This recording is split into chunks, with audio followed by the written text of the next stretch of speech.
Le ventre m'a tué.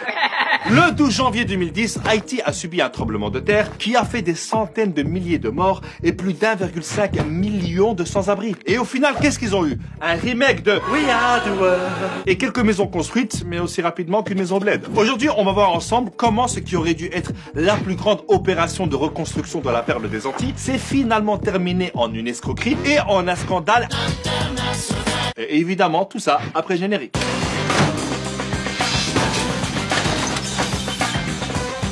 Faut savoir que Haïti a été l'une des colonies les plus riches et la première république noire a proclamé son indépendance en 1804, soit 2-3 jours avant le lancement de Vivement Dimanche. Mais ça lui a coûté une dette coloniale à la France de plus ou moins 17 milliards d'euros d'aujourd'hui qu'elle n'a fini de payer qu'au milieu du XXe siècle. Mais bon, après quand tu commences une histoire et qu'il y a les termes dette coloniale, t'imagines bien que ça finira aussi mal que Macron qui parle anglais. I don't like what you did in front of me. Faut savoir que le pays n'a jamais réussi à bien se développer et il est toujours dépendant des ONG et des organisations humanitaires, à tel point qu'on la surnomme la République des ONG. Depuis le tremblement de terre en 2010, t'as plein d'ONG et d'organisations humanitaires qui ont débarqué comme les Avengers mais version Bollywood.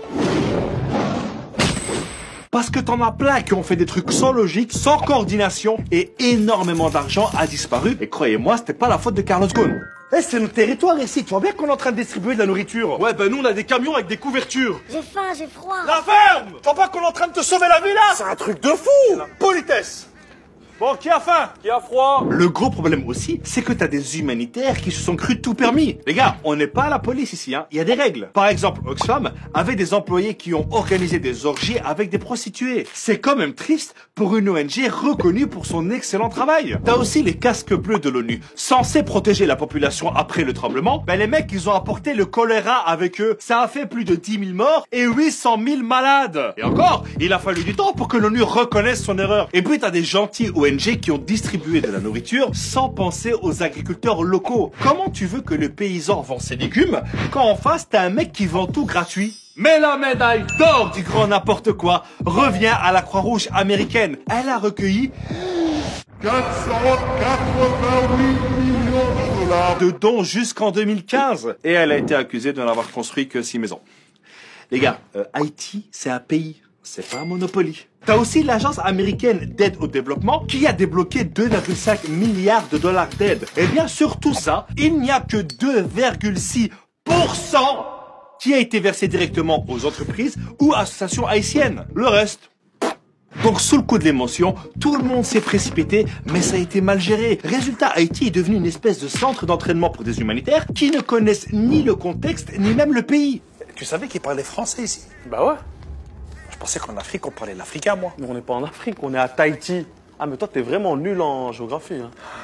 On en apprend tous les jours. Hein. Vous avez faim, monsieur? Non, non, non, non, il a froid, il a froid. Et avec tout ce gâchis, tu dois encore rajouter la corruption généralisée des dirigeants. La Cour des comptes haïtienne vient de remettre un rapport sur le plus grand scandale de détournement d'argent de l'histoire d'Haïti, concernant l'affaire du Petro-Caribé et le détournement de 3,8 milliards de dollars qui a impliqué 4 présidents et 6 gouvernements. Du favoritisme, des contrats sans obligation, des budgets doubles, une quinzaine de ministres et même l'actuel président Jovenel Moïse sont pointés du doigt. Le grand pillage est arrivé. Le président Moïse est rejeté par tous les partis et la population. Donc d'un côté, t'as un Moïse qui divise la mer en deux pour faire passer son peuple. De l'autre, t'en as un qui divise le peuple pour faire passer l'argent. Jean-Michel, jeu de mots?